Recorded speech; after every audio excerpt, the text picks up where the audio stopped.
Hi, ಇದು Sunday morning video. ಎದ್ದಿದ ತಕ್ಷಣ ತೋಟದ ಹತ್ರ ಬಂದು, ಯಾಕಂದರೆ ಹಬ್ಬಕ್ಕೆ ಕಾಯಿ ಮತ್ತು ಎಳ್ನೀರು ಮತ್ತು ಬಾಳೆದೆಲೆ ಎಲ್ಲ ಬೇಕಿತ್ತು. ಸೊ ತೊಗೊಂಡೋಗೋಣ ಅಂತ ನಾನು ನನ್ನ ಮೈದ ಇಬ್ಬರು ಹೊಲ್ದ ಹತ್ರ ಬಂದು, ನಮ್ಮ ಅತ್ತೆ ಸ್ವಲ್ಪ ಐಟಮ್ ಎಲ್ಲ ಹೇಳಿದ್ರಲ್ಲ, ಅವನ್ನೆಲ್ಲ ತೊಗೊಂಡು ನನ್ನ ಮನೆಗೆ ಹೋಗ್ತಾ ಇದ್ದೆ. ಹೋಗೋ ಅಷ್ಟರಲ್ಲಿ ಎಲ್ಲರೂ ಸೇರಿ ಆಲ್ರೆಡಿ ಎಲ್ಲ ರೆಡಿ ಮಾಡ್ಕೊಬಿಟ್ಟಿದ್ದಾರೆ. ನಮ್ಮ ಅಜ್ಜಿ, ನಮ್ಮ ಅತ್ತೆ, ನಮ್ಮ ಮಾವ ಎಲ್ಲ ಸೇರಿ ಫುಲ್ಲು ರೆಡಿ ಮಾಡ್ಕೊತಿದ್ದಾರೆ. ಬೇರೆ ಬೇರೆ ಯಾವುದೋ ರೀಸನಿಂದ ನಾನೇನು ಕೆಲಸ ಮಾಡೋಂಗಿತ್ತಿಲ್ಲ, ನಾನು ಆರಾಮಾಗಿ ಕೂತಿದ್ದೆ. ನಮ್ಮ ಮಾವ ಏನೋ ಬೇಜಾರಿಗೆ ನೀವು ಎಷ್ಟು ಓದಿಸಿದ್ರು ರ್ಯಾಂಕಿಂಗ್ ಬರಲಿಲ್ಲ ಅಂತ ಮಗಳಿಗೂ ಮಗಂಗೂ ಬೈತಾ ಇದ್ರು. ಅದಕ್ಕೆ ಅವಳು ನಾನು ಒಬ್ರಾಡ್ಗೆ ಹೋಗ್ತೀನಿ ಅಂತ ಅಂತಿದ್ಲು. ಈಗ ನಮ್ಮ ಮಾವ ಇಬ್ಬರಿಗೂ ಹೆಂಗೆ ಕ್ಲಾಸ್ ತೊಗೊಂಡಿದ್ದಾರೆ ಅಂತ ನೋಡಿ ಸೇರಾಗಿ ಬೈತಾ ಇದ್ದಾರೆ.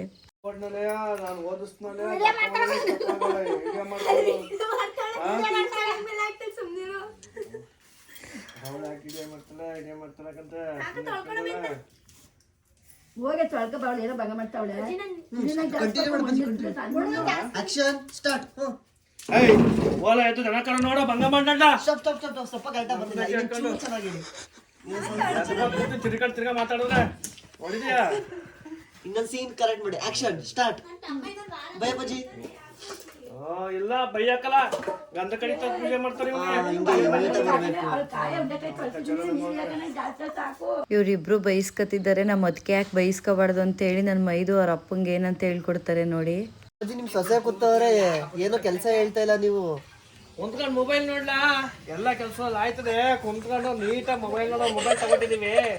ಹೆಂಗಿದ್ರು ನಿಮ್ ಸೊಸೆನೇ ಹೇಳಿತ್ತು ನೋಡಕ್ಕೆ ನನಗೆ. ಬಾಯ್ಲಿ ಕೆಲಸ ಮಾಡ್ಬೇಡ ಅಂತ ಹೇಳ್ಬಿಟ್ಟು ನಾನು. ಏರ್ ಗ್ಯಾಪ್ ಆಯ್ತು ಕಡೆ. ಪಾಪ ನಮ್ಮ ಮೈದು ಕಷ್ಟಪಟ್ಟು ನೀಟ್ ಎಕ್ಸಾಮ್ ಎಲ್ಲ ಚೆನ್ನಾಗೇ ಬರ್ದ, ರ್ಯಾಂಕಿಂಗು ಬಂದ. ಬಟ್ ಕರ್ನಾಟಕದಲ್ಲಿ ಸೀಟ್ ಆಗಲಿಲ್ಲ. ಹಾಗಾಗಿ ನಮ್ಮ ಮಾವಂಗೆ ಸ್ವಲ್ಪ ಇದ್ರ ಬಗ್ಗೆ ಬೇಜಾರಿದೆ, ಅದಕ್ಕೆ ಬೈತಾ ಇದ್ರು. ಅದಕ್ಕೆ ನನ್ನ ಮೈದು ನಾನು ಕಷ್ಟಪಟ್ಟು ಓದಿದ್ದೀನಿ, ಕಷ್ಟಪಟ್ಟು ಎಕ್ಸಾಮ್ ಬರ್ದಿದ್ದೀನಿ, ನೀವು ಅರ್ಥ ಮಾಡ್ಕೊಳ್ಳಿ ಅಪ್ಪಾಜಿ ಅಂತ ಹೇಳ್ತಾ ಇದ್ದೆ. ನಾನು ಅರ್ಥ ಮಾಡ್ಕೊಂಡು ನೀನ್ ಏನು ಅನ್ಕೊಂಡಿದ್ದೆ ಅಪ್ಪಾಜಿ ಓದದ?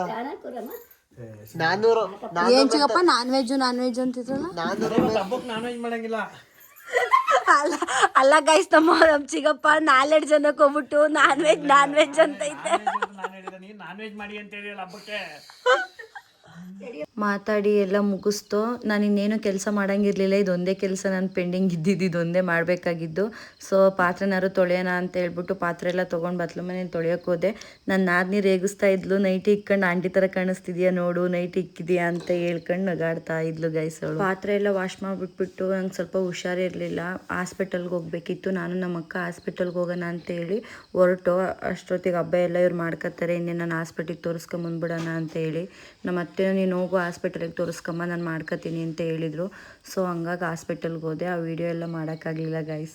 ಹಾಸ್ಪಿಟ್ಲೆಲ್ಲ ತೋರಿಸ್ಕೊಂಡು ರಿಟರ್ನ್ ಮನೆಗೆ ಹೊರಟೆ. ಮನೆಗೆ ಹೋಗಿ ನೋಡ್ತೀನಿ ನಮ್ಮ ಅತ್ತೆ ಆಲ್ರೆಡಿ ಎಲ್ಲ ಕೆಲಸನೂ ಮುಗಿಸಿ ಸೊಸೆ ಬರ್ತಾಳೆ, ಬಿಸಿ ಬಿಸಿ ವಡೆ ಹಾಕೊಡೋಣ ಅಂತ ಹೇಳ್ಬಿಟ್ಟು ವಡೆನ ತೊಟ್ಕೊಂಡು ಕೂತಿದ್ರು. ನಾನು ಬೆಳಗ್ಗೆ ಬರೀ ಟಿಫನ್ ಮಾಡಿರಲಿಲ್ಲ, ನನಗೂ ತುಂಬ ಹೊಟ್ಟೆ ಹಸಿತಿತ್ತು. ಹಾಗಾಗಿ ಊಟಕ್ಕೆ ಕೂತ್ಕೊಂಡೆ. ಹಾಗೆ ನಮ್ಮ ಅಕ್ಕ ಮತ್ತು ಅಕ್ಕನ ಮಕ್ಕಳು ಬಂದಿದ್ದರು. ನಾಳೆ ಇವ್ರು ಬೊಂಬಾಯಿಗೆ ಹೋಗ್ತಿದ್ರು, ಇವತ್ತೇ ಲಾಸ್ಟ್ ಅಂತೇಳಿ ಹಬ್ಬಕ್ಕೆ ಊಟಕ್ಕೆ ಕರೆದಿದ್ದು ಅಂತ ಅವರು ಬಂದಿದ್ದರು. ಅಲ್ಲಿದ್ದಾಳೆ ನೋಡಿ ಪಿಳ್ಳೆ, ಎಷ್ಟು ಕೀಟ್ಲೆ ಮಾಡ್ತಾಳೆ ಗೊತ್ತಾ ಗೈಸ್. ಕುತ್ಕೊಳ್ಳೋಕ್ಕೂ ಬಿಡಲ್ಲ, ನಿಂತ್ಕೊಳ್ಳೋಕ್ಕೂ ಬಿಡಲ್ಲ, ಅವ್ರ ಅಮ್ಮನ ನೆಮ್ಮದಿಯಾಗಿ ಊಟ ಮಾಡೋಕ್ಕೂ ಬಿಡ್ತಿಲ್ಲ. ಆದರೂ ಹೆಂಗೋ ಲಾಸ್ಟಿಗೆ ನಮ್ಮ ಮಾವ ಎತ್ಕೊಂಡ್ರು, ಊಟಕ್ಕೆ ಅಂತ ಕುತ್ಕೊಂಡ್ವಲ್ಲ ನಾವು ಅಂತೇಳಿ. ನಮ್ಮ ಅತ್ತೆ ಮಾಡೋ ಅಡುಗೆ ಅಂದರೆ ನನಗೆ ತುಂಬ ಇಷ್ಟ ಗೈಸ್. ನಂಗೆ ಹೊಟ್ಟೆ ತುಂಬಿದ್ರೂ ಸರಿ, ಸ್ವಲ್ಪ ಆದರೂ ಇನ್ನೂ ಸ್ವಲ್ಪ ತಿನ್ನೋಣ ಅಂತ ಅನಿಸುತ್ತೆ. ಫೈನಲಿ ಊಟ ಎಲ್ಲ ಮುಗಿಸಿ ಸೇರಿ ಅಂತ ಹೇಳ್ಬಿಟ್ಟು ಸ್ವಲ್ಪ ಮಾತಾಡೋಣ ಕುತ್ಕೊಂಡು ಅಂತ ಹೇಳಿ ಒಳಗಡೆ ಹೋಗಿ ಕುತ್ಕೊಂಡು ಮಾತಾಡ್ತಾ ಇದ್ದು. ಒಂದು ಪಾರ್ಲರ್ಗೆ ಹೋಗಿದ್ದೆ ಇವತ್ತು, ಪಾರ್ಲರ್ ಸ್ಟೋರಿ ಮಾತಾಡ್ತಾ ಇದ್ದು ಒಳಗೆ ಕುತ್ಕೊಂಡು.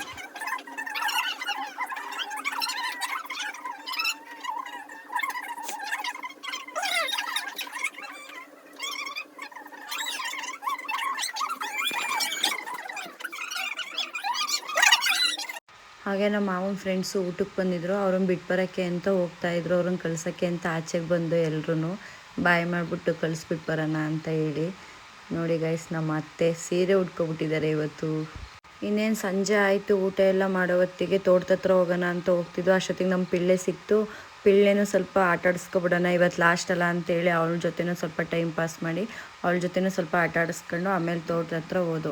ನಮ್ಮ ಅತ್ತೆ ಸ್ವಲ್ಪ ಒಳಗಡೆ ಏನೋ ಕೆಲಸ ಮಾಡ್ತಿದ್ರು, ನಾನೇ ಇಟ್ಕೊಂಬತ್ತೀನಿ ಎಮ್ಮೆ ಮತ್ತು ಹಸು ಎರಡೂ ಅಂತ ಹೋದೆ. ಬಟ್ ಆ ಎಮ್ಮೆ ಎಂತಕ್ಕೋ ನನ್ನ ಮಾತೆ ಕೇಳ್ತಿರ್ಲಿಲ್ಲ ಗೈಸ್, ಹೋಗ್ತಿತ್ತು. ಆದರೂ ಹಂಗೆ ಇನ್ನೇನು ಮಾಡೋದು ಅಂತ ಹೇಳಿ ಇಟ್ಕೊಂಬಂದು ಒಳಗಡೆ ಕಟ್ಟಾಕ್ತೆ. ನಮ್ಮ ಅತ್ತೆ ಇನ್ನೇನು ಸ್ವಲ್ಪ ಒಳಗಡೆ ಪಾಪ ಬ್ಯುಸಿ ಇದ್ದರು, ಬಟ್ಟೆ ಅದು ಇದು ಅಂತ. ಸೊ ಅದಕ್ಕೋಸ್ಕರ ನಾನು ಸರಿ ಕಸ ಬಚ್ಚಕ್ಕನ ಅಂತೇಳಿ ಮರ ಎಲ್ಲ ತೊಗೊಂಬಂದೆ ಮತ್ತು ಬಾಣಲೆ ಎಲ್ಲ ಎತ್ಕೊಂಬಂದೆ. ಒಳಗಡೆನೂ ಸ್ವಲ್ಪ ಕಸ ಎಲ್ಲ ತುಂಬ ಮಡಗಿದ್ರು. ಆಚೆ ತಂದ್ಬಿಟ್ಟು ಕಸ ಎಲ್ಲ ತುಂಬ್ತಾ ಇದ್ದೆ. ಪಾಪ ನಮ್ಮ ಅತ್ತೆಗೆ ಒಸಿ ಕೆಲಸ ಅಲ್ಲ ಗೈಸ್, ಕೆಲಸ ಅಂದರೆ ಕೆಲಸ. ಪಾಪ ಅವರಿಗೆ ಆ್ಯಕ್ಚುಲಿ ಹೇಳ್ಬೇಕಂದ್ರೆ ಮಾರ್ನಿಂಗ್ ಟೈಮ್ ಕರೆಕ್ಟಾಗಿ ತಿಂಡಿನೂ ತಿನ್ನೋಕ್ಕಾಗಲ್ಲ, ಮಧ್ಯಾಹ್ನ ಊಟನೂ ಮಾಡೋಕ್ಕಾಗಲ್ಲ. ಅಷ್ಟೊಂದು ಕೆಲಸ. ಹಸು ಸಾಕೊಂಡಿದ್ದಾರೆ, ಅದು ಹಾಲು ಕರಿಬೇಕು, ಮೈ ತೊಳಿಬೇಕು, ಮೇವು ಕುಯ್ಬೇಕು, ಅದ್ರದ್ದು ಯೋಗಕ್ಷೇಮ ಎಲ್ಲ ನೋಡ್ಕೋಬೇಕು. ಹೆವಿ ಕೆಲಸ ಅಂದರೆ ಕೆಲಸ. ನಾವಂದರೆ ಒಂದು ಸ್ಯಾಟರ್ಡೆ ಸಂಡೇ ಬರ್ತೀವಿ, ಎಷ್ಟಾಗುತ್ತೋ ಅಷ್ಟು ಮಾಡ್ತೀವಿ, ಆಮೇಲೆ ಹೋಗ್ಬಿಡ್ತೀವಿ. ಬಟ್ ಅವ್ರು ಡೈಲಿ ಅದೇ ರುಟೀನ್ ಆಗಿಬಿಟ್ಟಿರುತ್ತೆ. ಅದಕ್ಕೋಸ್ಕರ ನಾವು ಸ್ಯಾಟರ್ಡೆ ಸಂಡೇ ಎಷ್ಟಾಗುತ್ತೆ ನಮ್ಮ ಕೈಲಿ ಅಷ್ಟಾದ್ರೂ ನಮ್ಮ ಅತ್ತೆಗೆ ಹೆಲ್ಪ್ ಮಾಡ್ತೀವಿ. ಕಸ ಎಲ್ಲ ಬಾಣಲಿ ತುಂಬ್ಕೊಂಡೆ. ಸರಿ ಅಂತ ಹೇಳ್ಬಿಟ್ಟು ನಮ್ಮ ಅತ್ತೆ ಕರೆದೆ, ಎತ್ತು ಬನ್ನಿ ನಾನು ಹಾಕ್ಬಿಟ್ಟು ಬರ್ತೀನಿ ಅಂತ. ಬೇಡ ಕೊಡವ ನಾನೇ ಹಾಕ್ಬರ್ತೀನಿ ಅಂತ ಹೇಳ್ತಿದ್ರು. ಬೇಡ ಒರೆಸಿ ನಾನೇ ಹಾಕ್ಬರ್ತೀನಿ ಅಂತೇಳಿ ಬಂದೆ. ಅಷ್ಟೊತ್ತಿಗೆ ನಮ್ಮ ಅಣ್ಣ ಬಂದರು, ಬೊಂಬಾಯಿಂದ ಬಂದಿದ್ದಾರೆ ಗೈಸ್. ಒಂದು 3 ಮಂತ್ ಆಗಿತ್ತೇನೋ ಹೋಗಿ, ಇವತ್ತು ಬಂದಿದ್ದಾರೆ. ಹಂಗೆ ಮಾತಾಡ್ಕೊಂಡು ನಿಂತಿದ್ದೆ. ಮಾತಾಡೋ ಅಷ್ಟರಲ್ಲಿ ನಮ್ಮ ಅತ್ತೆ ಆಲ್ರೆಡಿ ಹಾಲು ಕರೆದಿದ್ರು. ತಗೊಂಡೋಗ್ಬಿಟ್ಟು ಒಳಗಡೆ ಕ್ಯಾನಿಗೆ ಹಾಕ್ಬಿಟ್ಟು ಕೊಟ್ಕಳ್ಸೋಗು, ಡೈರಿಗೆ ಹಾಕ್ಬರ್ಲಿ ಅಂತ ಹೇಳಿದರು. ಹಂಗಾಗಿ ಒಳಗಡೆ ತಗೊಂಡೋಗಿ ಕ್ಯಾನಿಗೆ ಹಾಕಿ ಅದನ್ನೆಲ್ಲ ನೀಟಾಗಿ ಹಾಕಿ ಕೊಟ್ಟೆ. ನನ್ನ ಮೈದುಂಗೆ ತಗೊಂಡೋಗಿ ಹಾಕ್ಬಿಟ್ಟು ಹೋಗು ಡೈರಿಗೆ ಅಂತ. ನಿಜಕ್ಕೂ ಗಾಯಸ್, ಈ ಹಸು ಸಾಕೋದು ಈ ಕೆಲಸ ಎಷ್ಟು ಆಗುತ್ತೆ ಅಂತ ಅಂದರೆ, ಮನೆ ಕೆಲಸ ನಿಜಕ್ಕೂ ಒಂದು ಕೆಲಸನೂ ಮಾಡೋಕ್ಕಾಗಲ್ಲ. ನಮ್ಮ ಅತ್ತೆ ಮನೆ ಕೆಲಸನೇ ಮಾಡೋಕ್ಕಾಗಲ್ಲ, ಅಷ್ಟೊಂದು ಟೈಮ್ ಹಿಡಿಯುತ್ತೆ ಹಸು ಸಾಕೋದು, ಅದ್ರದ್ದೆಲ್ಲ ನೋಡೋದು.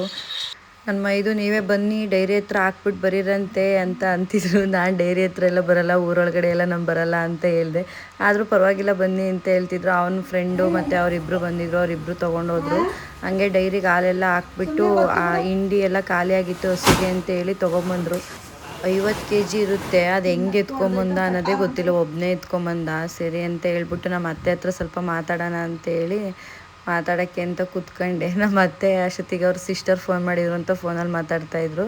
ಹಂಗೆ ಸುಮ್ಮನೆ ಕೂತ್ಕೊಂಡೆ. ನಮ್ಮ ಅತ್ತೆನೂ ನಾವು ಹಿಂಗೆ ಫ್ರೆಂಡ್ಸ್ ಥರ ಇರೋದು ನೋಡಿ ಕೆಲವು ಜನಕ್ಕೂ ಆಗಲ್ಲ ಗೈಸ್. ಎಷ್ಟು ಹೊಟ್ಟೆ ಹುರ್ಕೋತಾರೆ ಅಂತ ಅಂದರೆ ಅಷ್ಟು ಹೊಟ್ಟೆ ಹುರ್ಕೋತಾರೆ.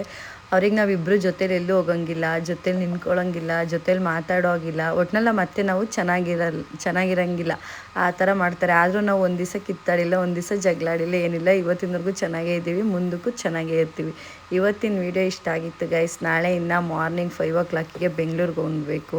ಈ ವಿಡಿಯೋ ಇಷ್ಟ ಆಗಿದ್ರೆ ಶೇರ್ ಮಾಡಿ, ಲೈಕ್ ಮಾಡಿ, ಕಮೆಂಟ್ ಮಾಡಿ.